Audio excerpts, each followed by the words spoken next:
ओम नमः शिवाय। दोस्तों, आपका हमारे चैनल पर स्वागत है।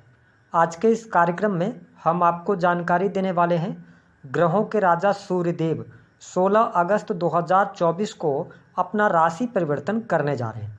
तो सूर्य के राशि परिवर्तन का प्रभाव मीन लग्न या मीन राशि वालों पर किस प्रकार से पड़ने वाला है। सूर्यदेव 16 अगस्त 2024 से लेकर 15 सितंबर 2024 तक अपनी स्वयं की राशि सिंह राशि में गोचर करेंगे। जैसा कि आप सभी जानते हैं कि हमारे ज्योतिष शास्त्र में सूर्य को बहुत ही महत्वपूर्ण ग्रह माना जाता है। इन्हें ग्रहों का राजा कहा जाता है। सूर्य आत्मा, उत्पत्ति, पिता, मान सम्मान, सरकारी क्षेत्र, राजनीतिक क्षेत्र, पद, प्रतिष्ठा, यश, कीर्ति, शरीर में पाए जाने वाली हड्डियां, इम्यून सिस्टम, हथियार, गेहूं, जौ, इन सभी चीज़ों को रिप्रेजेंट करते हैं। ऐसी स्थिति में जब सूर्य देव अपने स्वयं की राशि सिंह राशि में 16 अगस्त से प्रवेश करेंगे तो आइए जानते हैं कि आपके जीवन को किस प्रकार से प्रभावित करते हैं। देखिए, जन्म कुंडली में यदि सूर्य की स्थिति मजबूत होती है तो व्यक्ति के जीवन में उसको सफलता प्राप्त होती है, नौकरी बहुत जल्दी लग जाती है, सरकारी क्षेत्र से लाभ होता है, व्यक्ति का कॉन्फिडेंस लेवल अच्छा रहता है, शारीरिक तौर पे व्यक्ति हष्ट पुष्ट रहता है। लेकिन यहाँ पर यदि हम बात करें तो सूर्य देव का गोचर आपकी राशि से छठे भाव में होने जा रहा है। देखिए, सूर्य को छठे भाव में गोचर में बहुत अच्छा माना जाता है, जिसके परिणाम स्वरूप मीन लग्न और मीन राशि वालों के लिए यह 1 महीने का टाइम इनके जीवन में बड़े परिवर्तन लेकर आने वाला है। विशेष तौर पर यदि देखा जाए तो इस समय अवधि के दौरान जो स्टूडेंट हैं, विद्यार्थी हैं, यदि आप किसी प्रतियोगी परीक्षा की तैयारी कर रहे हैं या इस समय अवधि के दौरान गवर्नमेंट सेक्टर के अंदर आप किसी भी प्रकार के एग्जाम देने जा रहे हैं तो यह समय आपके लिए सफलता प्राप्ति का होगा। स्पेशली यदि देखा जाए तो मेडिकल लाइन, साथ ही अगर आप किसी भी प्रकार के प्रशासनिक सेवाओं के अंदर जाना चाहते हैं, ठीक है, या टेक्निकल फील्ड, तो आपके लिए बहुत अच्छा समय है। इस समय अवधि के दौरान पढ़ाई लिखाई आपकी अच्छी रहेगी, कंपटीशन का भाव भी आपके अंदर अवश्य रहेगा। लेकिन मीन लग्न और मीन राशि वालों 6 हाउस जो होता है यह रोग, ऋण और शत्रु का होता है। तो आप देख पाएंगे कि वर्तमान समय में आपके ऊपर शनि की 7.5 का प्राथमिक चरण चल रहा है। तो जैसे ही सूर्यदेव का गोचर आपकी राशि से 6 हाउस में होगा तो यहाँ पर आप अपने दिनचर्या में बहुत सारे परिवर्तन लेकर आने वाले हैं। विशेष तौर पर अपने हेल्थ को लेकर आप कॉन्शियस होंगे, कुछ डाइट वगैरह फॉलो करने वाले हैं। हालांकि कुछ लोगों को थोड़ा बहुत पेट से संबंधित या किडनी की समस्या परेशान करेगी, लेकिन आपको चिंता करने की आवश्यकता नहीं है। केवल नज़रअंदाज नहीं कीजिएगा। सूर्य 6 हाउस में गोचर कर रहे हैं तो आप बहुत जल्दी रिकवर भी कर जाएंगे। इसके अतिरिक्त जिन लोगों के जीवन में किसी भी प्रकार से कोर्ट कचहरी, मुकदमे आदि से संबंधित कोई समस्या चल रही है तो इस समय अवधि के दौरान आपको कोर्ट कचहरी मुकदमों में विजय मिलने के योग दिखाई देते हैं। यदि शत्रु संबंधित परेशानी आपके जीवन में चल रही थी तो इस टाइम फ्रेम के दौरान शत्रु आपके पराजित होंगे, शत्रु आपको नुकसान नहीं पहुंचा पाएंगे।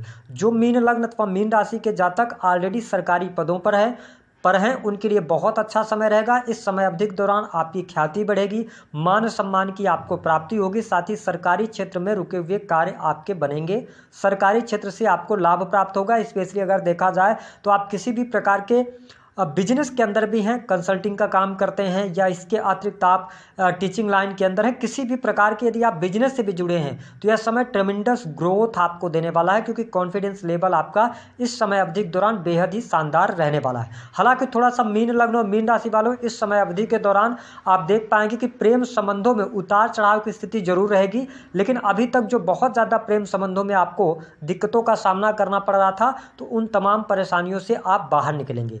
जिन लोगों के जीवन में विवाह से संबंधित बात नहीं बन पा रही थी उनके लिए विवाह से संबंधित बात बनती हुई नजर आएगी। वही अगर हम दाम्पत्य जीवन की बात करें तो आपके लिए दाम्पत्य जीवन भी काफी शानदार रहने वाला है। जीवन साथी का पूर्ण रूप से सहयोग और समर्थन इस टाइम फ्रेम के दौरान आपको प्राप्त होगा। हालांकि लग्न में राहु का गोचर हो रहा है और सूर्य आपके छठे भाव में और शनि की दृष्टि सूर्य पर है, तो इसका मतलब यह है कि ये बात ध्यान रखिएगा कि थोड़ा सा भटकाव से या शक करने की भावना से आपको बचने की सलाह ग्रह सितारे दे रहे हैं। ओवरऑल स्थितियां बहुत बढ़िया। जो लोग प्राइवेट सेक्टर के अंदर वर्क कर रहे हैं उनके लिए भी यह गोचर शानदार रहेगा। वरिष्ठ अधिकारियों का आपको सपोर्ट मिलेगा, कार्यस्थल पर आपका दबदबा भी रहने वाला है। इसके अतिरिक्त अगर देखा जाए तो मीन लग्न और मीन राशि वालों के लिए भाग्य का सहयोग इस समय अवधि के दौरान बहुत अच्छा मिलने जा रहा है। हायर एजुकेशन की तरफ आप अग्रसर हो सकते हैं। यदि पढ़ाई आपने छोड़ दी थी तो आप पुनः पढ़ाई शुरू कर सकते हैं। इसके साथ धर्म कर्म के प्रति, अध्यात्म के प्रति आप में रुचि जागृत होगी। पिता का सपोर्ट आपको अवश्य प्राप्त होगा। इस समय अवधि के दौरान जो लोग लंबी दूरी की यात्रा करना चाहते हैं, विदेश जाना चाहते हैं, उनके लिए बहुत अच्छे योग बनेंगे। साथ ही इंपोर्ट एक्सपोर्ट के कार्यों से भी लाभ होगा, क्योंकि सूर्यदेव आपके 12th हाउस को देख रहे हैं, तो इसका मतलब है इंपोर्ट एक्सपोर्ट से लाभ होगा। साथ ही इन्वेस्टमेंट पोर्टफोलियो की तरफ आप आगे बढ़ेंगे। शनि 12th हाउस में है, सूर्य देख रहे हैं, तो आपकी सोच ऐसी बनेगी कि आप कुछ पैसे जोड़कर उसको आप डिपॉजिट करने की तरफ जाएं या कहीं पर निवेश कर दें जो लॉन्ग टर्म में या ओल्ड एज की प्लानिंग के लिए आपके लिए वो काम आए। तो इस प्रकार की स्थिति होगी। सेविंग्स आपकी बढ़ने जा रही है। लेकिन मीन लग्न और मीन राशि वालों, इस समय अवधि के दौरान 2-3 चीज़ों का आपको ध्यान रखना होगा। पहली बात तो अपने खान पान को आप नियंत्रित कर लीजिएगा। दूसरी स्थिति कि आपको अपने वाणी को बहुत ज़्यादा संयमित करके इस्तेमाल करना है। यदि आप पब्लिक सेक्टर से जुड़े हुए हैं, ठीक है, या आप किसी पार्टी के प्रवक्ता वगैरह हैं, या ऐसी जगह पर काम करते हैं जहां पर आपकी वाणी ही सब कुछ है, तो आपको थोड़ा सा वाणी को संतुलित करके उपयोग करने की आवश्यकता रहेगी। हालांकि धन लाभ के लिहाज से यदि देखा जाए तो यहाँ पर धन लाभ की स्थितियाँ आपके लिए बेहतर बनती नजर आ रही हैं। धन की स्थितियों में सुधार देखने को मिलेगा। आर्थिक तौर पर आपको मजबूती प्राप्त होगी। विशेष तौर पर 20 अगस्त से लेकर और 30 अगस्त के मध्य आपके खर्चे भी होंगे, लेकिन धन का आगमन भी बहुत अच्छा इस टाइम फ्रेम के दौरान मीन लग्न और मीन राशि वालों को देखने को मिलेगा।